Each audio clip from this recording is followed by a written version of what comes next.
can help somebody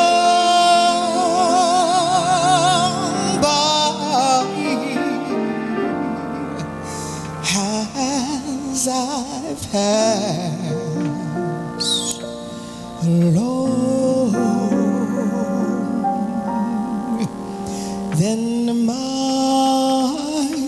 living shall not be in vain.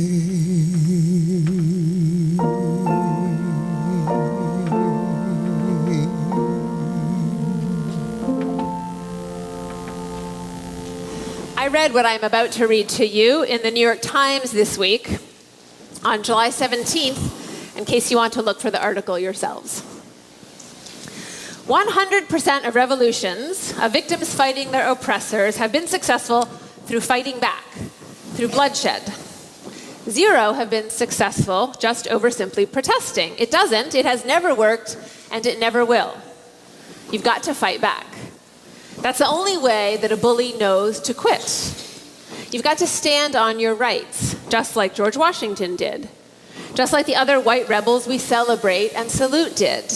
That's what Nat Turner did. That's what Malcolm did. You got to stand, man. You got to sacrifice. Those are the words of Gavin Long, the man who shot and killed 3 police officers in Baton Rouge last Sunday. Of course, my topic is nonviolence this morning, and I want to disagree with him, and I want to dismiss him. I definitely want to say he's crazy, and that's all there is to it. But even though I respect the Reverend Dr. Martin Luther King Jr. and Mahatma Gandhi, and Henry David Thoreau and Leo Tolstoy, not to mention the teachings of Jesus, who tells us to turn the other cheek, I have to admit that if I step away from my deep convictions about nonviolence just for a moment, it does really seem as if the recent increases in violence are making change happen in America right now.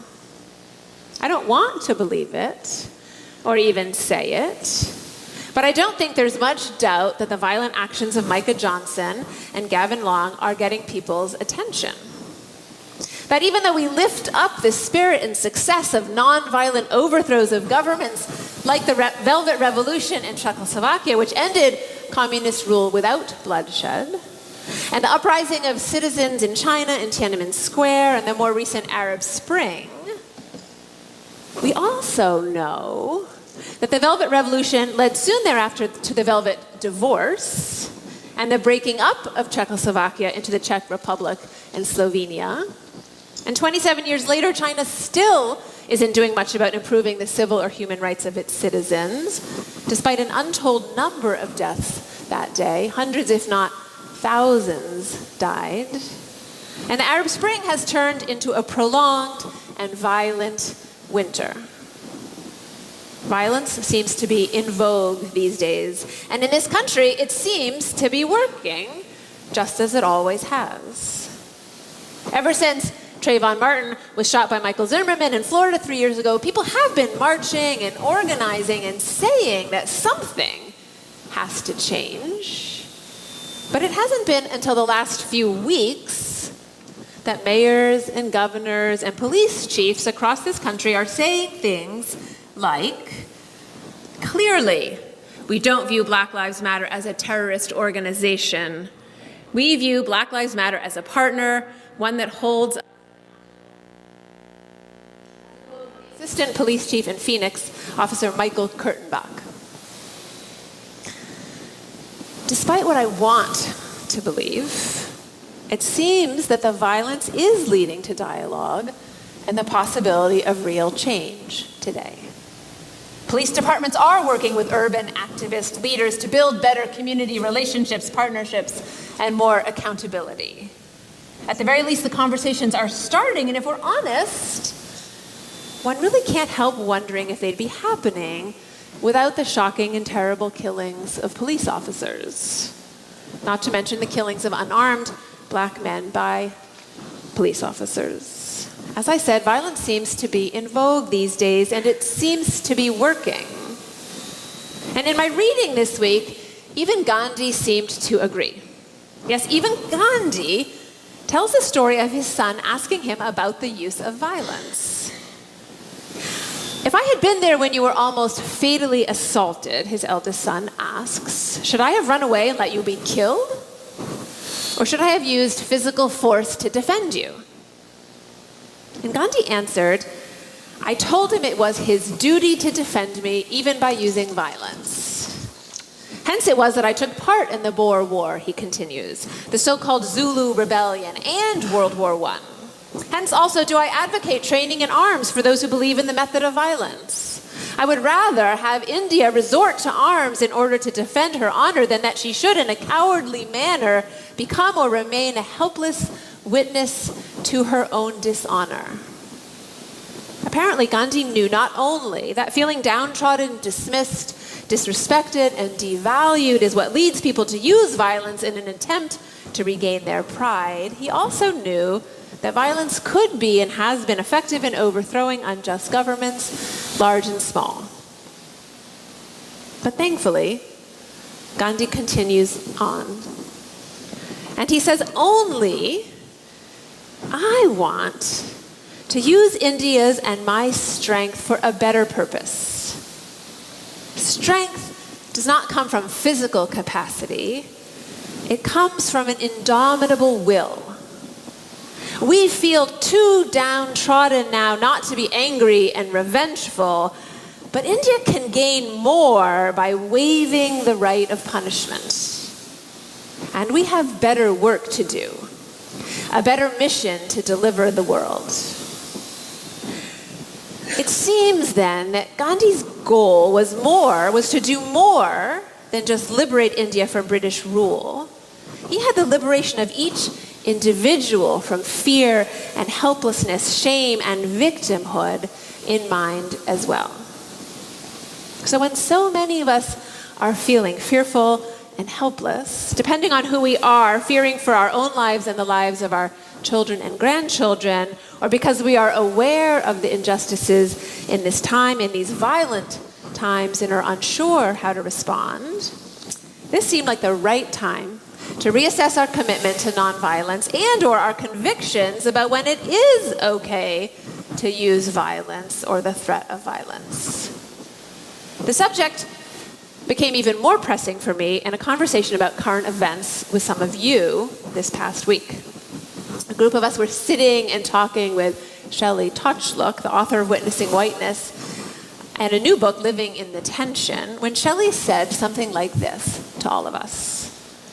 If you've ever wondered how you would have shown up during the civil rights movement, or if you have regrets about how you did or didn't show up back then, you have an opportunity now to find out or to do it differently. I haven't been able to get that challenge out of my head. If I had been old enough, how would I have shown up? And how do I want to show up now? When lives of loved ones are at risk, when race is very relevant, when immigrants are deemed dangerous, and when fear is a daily focus. Because ready or not, here we are again. Like after the Civil War and during the Civil Rights era. In the middle, let's try this one instead. In the middle, I'll just project. In the middle of a third provocative and profound national conversation about race and politics and power. And for the last few weeks, if I'm honest, I've been struggling to hold the hurt and the fear, the shame and the blame and the wide range of opinions and positions I am hearing from folks just in this congregation as people gather and wrestle with the facts, as they reevaluate their loyalties and reconsider who they trust. And so I've been rethinking my positions too. When would I use violence? Again, because as I confessed last week, I have before. And why would I not want to? I found a few stories that are helping me find my way forward in the midst of so much emotion and so many polarizing positions. So I want to share these few stories with you this morning. And I want to introduce you to three people: Sal Montero, Christina, and Jamal. Sal Montero was in prison, a place he says is the most violent environment on the planet, when he first heard about the concept of nonviolence in a class taught by a few Quaker women. Sometime later, he was physically assaulted in the prison yard by one of the toughest guys in the prison. Because the man thought Sal was talking about him, he came up from behind Sal and hit him, breaking his jaw in 2 places in public in front of the rest of the prisoners. During Sal's next 8 weeks in the medical unit, he plotted and planned his revenge. There was no doubt in his mind or his heart about what he had to do. The code of prison life demanded that he retaliate and defend his honor. A friend got a handmade blade to him, a shiv, and in secret, when he wasn't doing push-ups and sit-ups, keeping himself in shape for this future physical confrontation, he sharpened his weapon and practiced his skills. His first day back in the yard, every inmate came out to watch. Men who never came outside did on that day. Everyone wanted to see the big fight. Sal was standing alone in the corner of the yard when his enemy walked toward him with 2 other guys flanking him. Sal was holding his blade behind his back, thinking about what angle to take, wondering if he was about to kill a man, ready to kill a man. And as his enemy walked closer and closer, a word flashed into Sal's mind. It was a word he had glanced at as he was gathering up his belongings in his cell before he left, figuring he would never be returning to that cell one way or another. It was on one of the pieces of paper that the Quaker ladies had left with him. And the word was simply nonviolence. He refocused and saw that his enemy was standing right in front of him. The man said, "Let's finish this thing right here, right now. It's time." And Sal looked at his enemy and said, "No." That's it. That's all he said. No. In the TED Talk I watched, Sal Montero repeats it as if he can't quite believe it himself, that from deep down inside him somewhere, he said no to more violence. In response, his enemy turned and the 3 men walked away. "You could have heard a pin drop in the yard," he said. And the whole prison was different after that for a while. The men started looking to me like I had the answers, because something impossible actually happened. And everyone wanted to understand why and how it had happened. And they wanted to know if they could make it happen too. Now, Gandhi always maintained that everything he accomplished could be done by any man or woman if they would commit themselves to the principle of non-harm, or ahimsa, and practice it daily. Saying simply, a reformer's business is to make the impossible possible by giving an example of the possibility in his own conduct. Sal is out now, but he goes back in regularly, teaching the principles of nonviolence to inmates. And he teaches on the outside, too, to college students and children in elementary school. So we'll leave Sal here for a moment while I introduce you to Christina. Christina was sitting outside with family and friends enjoying a sweet summer evening meal when a man with a gun stepped into her backyard and demanded that everyone who was there give him their money, or he would start shooting, he said. He repeated his demands, and partly because nobody had any money with them, they were at a casual dinner party, everyone started to feel very nervous and very afraid. No one knew what to do. Someone asked him what his mother would think, but that fell flat. Until Christina said, "We're having a party. Why don't you join us? Would you like a glass of wine?" And after a long, confused silence, the man with the gun said, "Sure." sat down and started to eat some cheese. Before he had finished his glass, and before he left the backyard, he even asked the people gathered to give him a hug. And they obliged him, wouldn't you? And when he was gone, they went inside and broke down, sobbing their tears of relief and release, and only later found the empty glass carefully placed in the alley behind their home. Now, as improbable or impossible as these two stories may seem, they are real. The power of a nonviolent response to violence is real. And when it happens, it has proven to produce completely unpredictable outcomes that previously seemed completely out of the realm of possibility. But as we come to understand the psychology behind both our violent and our nonviolent responses, we talked about our violent responses last week, the applications of nonviolent behavioral theory are spreading actually across the globe. So I'd like you to meet Jamal. Jamal was a young immigrant from Somalia living in Denmark when this happened. His family was the only Black and the only Muslim family in an all-white town.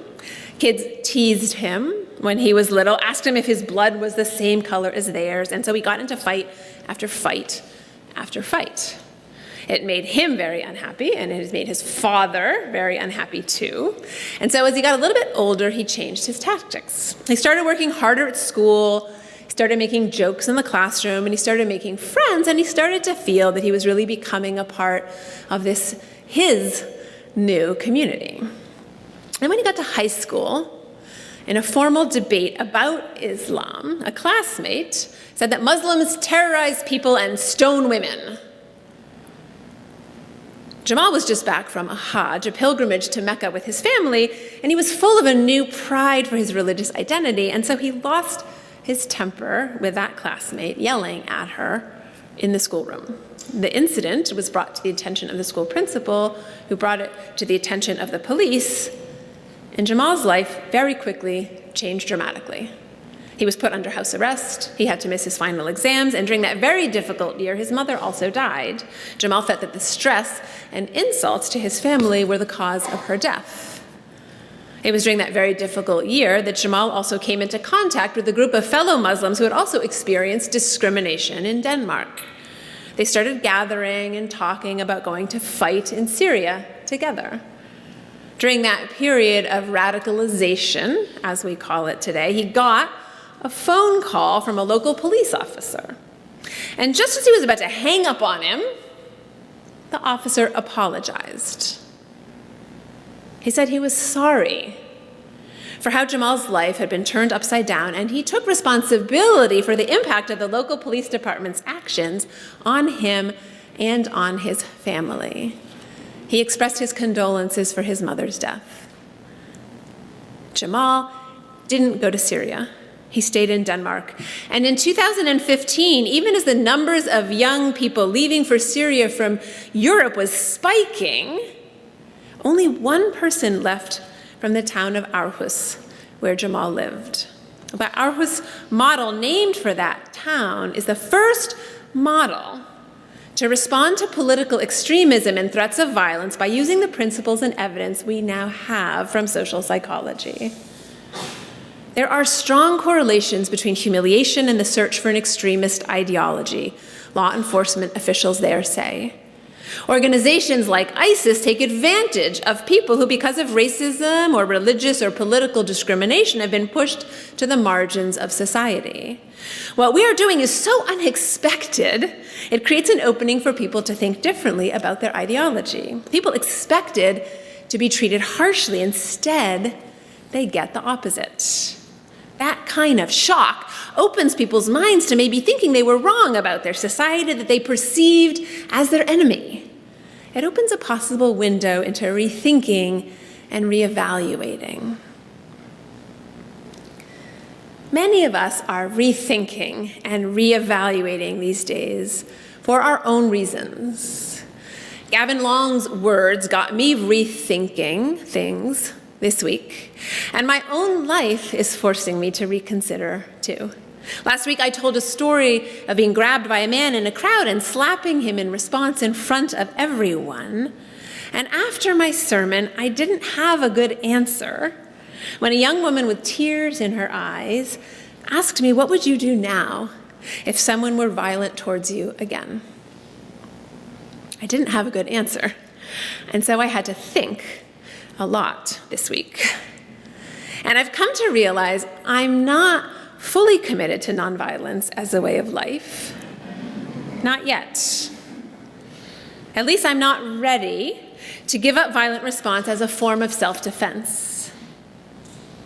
Yet I do fully support nonviolent resistance as an effective strategy, probably the most effective strategy and tactic to create long-lasting social change, and certainly to forever change or soften someone's hard heart.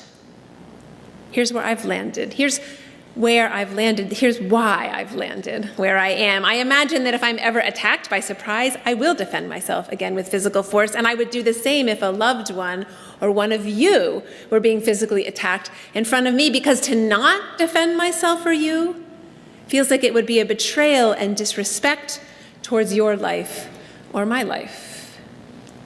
Still, I've come to see that Gandhi and later Martin Luther King and even Jesus, who those men both studied, found creative and ingenious ways to simultaneously disempower the violent authorities of their time and empower themselves without resorting to violence. That's the magic of nonviolence. And I've learned that when Jesus advised his followers to turn the other cheek, if they found themselves in a serious conflict, he was doing just that, modeling nonviolent resistance. You see, you're going to have to lift your right hands to try this. When you're face to face with someone, a slap on the right cheek, just pretend you're right-handed now, a slap on the right cheek is a backhanded slap. You can try to imagine. On somebody else's right cheek will be a backhanded slap, which is an assertion of power from a superior to a subordinate. So turning the other cheek meant to force or dare the person who was hitting you to treat you like an equal and to hit you with their full fist if they were going to hit you at all. Jesus was giving us an example of how to reclaim our dignity even when we are outranked, overpowered, or outmaneuvered, a way even to shame our oppressor without shaming ourselves. Now, to make that choice, to insist on our own dignity without resorting to violence, we have to know two things. First, that we could fight back if we wanted to, and second, that by not responding with violence, we are intending to win over our enemy, not just to defeat them. Today, when black men and women with guns slung over their shoulders stand face to face with the police, they are reclaiming their dignity by asserting that they are not victims, and they are making it clear that they could be violent if they wanted to, but they are choosing not to. It has the look of nonviolent resistance, but nonviolence is only capable of transforming power and melting hearts of stone, as Gandhi called it, when the possibility of violence exists and is not threatened. Now, the nonviolent Black Lives Matter movement is why we are reading headlines, though, like, "Is white America finally waking up?" And why our own member, Noelle Yannick, will have our full support this evening at 6 o'clock at 31st in Cincinnati when she leads a Black Lives Matter Brookside public, nonviolent civil protest. I say this because the acts of violence by protesters may be focusing extra media attention on race, but at the same time they are actually threatening to undermine the movement for justice. What we need today is not more violence. We do need more justice. What we need today is not more violence, for as Dr. James Gilligan reminded us last week, we will learn to stop using violence or it will stop us. What we need are more creatively maladjusted ways to respond to the injustices that touch our hearts and disturb our dreams.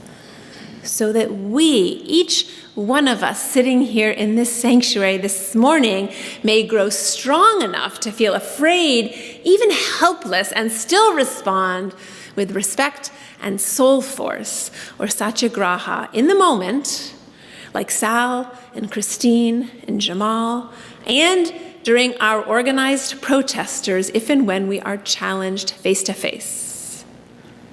It isn't the violence today that is getting us closer to justice. It's the organizing. And it's because of the organizing that the world is already changing here in Tulsa, too. I was at the second round of Tulsa Talks last week. I bet some of you were there. We had a lot of All Souls members there. And if you're looking for a way to get involved in this moment in American history, this is a great way to do it. Tulsa Talks is hosting a series of community conversations sponsored by the Oklahoma Policy Institute. The questions and conversations last week were direct and sometimes heated. The subject of race was front and center.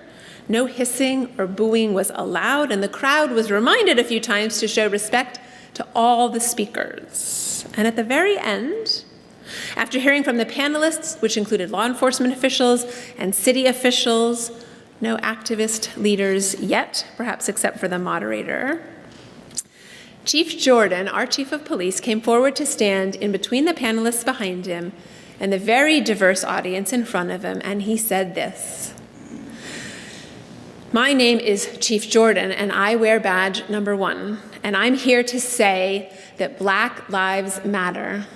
They matter to me, and they matter to all our officers." The 600 or more people gathered in the hall at the Greenwood Cultural Center all jumped onto their feet, clapping firmly and forcefully with pride and purpose. Because as Martin Luther King said, the aftermath of nonviolence is beloved community, while the aftermath of violence is tragic bitterness. So I'll say again, while the recent violence has captured the country's attention and is turning us toward a more serious engagement with the messages of the movement, it does so at a very high cost, both in lives and in moral authority. Jesus, Gandhi, and King call and compel us to find creative ways to get and hold people's attention and force forward movement toward justice, always without violence, so that we will not become the thing we hate. Because it's not just them we want to change, but ourselves. So I will keep on thinking and rethinking as we move forward with our justice work here at All Souls. When we have a cause that matters, and we have many, we will have to find creative ways to focus people's attention on the problems at hand. That might mean staging a die-in in our foyer, or occupying the parking lot with a drive for school supplies. You might have better ideas than that. We'll see this year as we move forward together. We already know that nonviolent actions by we the people and others did force a response to the killing of Eric Harris here in Tulsa last year, resulting in the resignation of Sheriff Glantz. In case you were doubting the power of nonviolent protest, it might mean offering a glass of wine to a man with a gun, or simply saying, "No, I won't fight with you anymore." It might mean, as we discussed in the public forum last week, changing procedures so that police officers start introducing themselves when they make a stop, sharing their names and their badge numbers before doing their business. Talk about disarming. As Gandhi said, and remember this week, the job of the reformer is to make the impossible possible by giving an example of the possibility in his or her own life. We will build the land we dream of with our love, or we will not build it at all. Amen.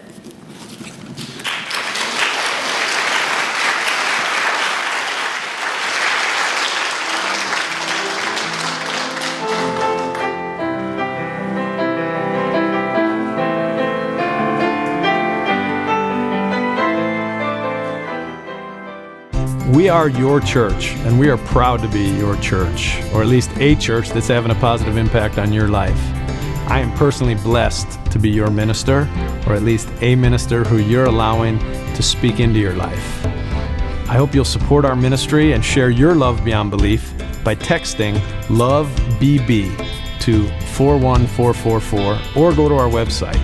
But you can just text LOVEBB to 41444 and make your gift. It's wonderful. Thank you. Be blessed and be a blessing.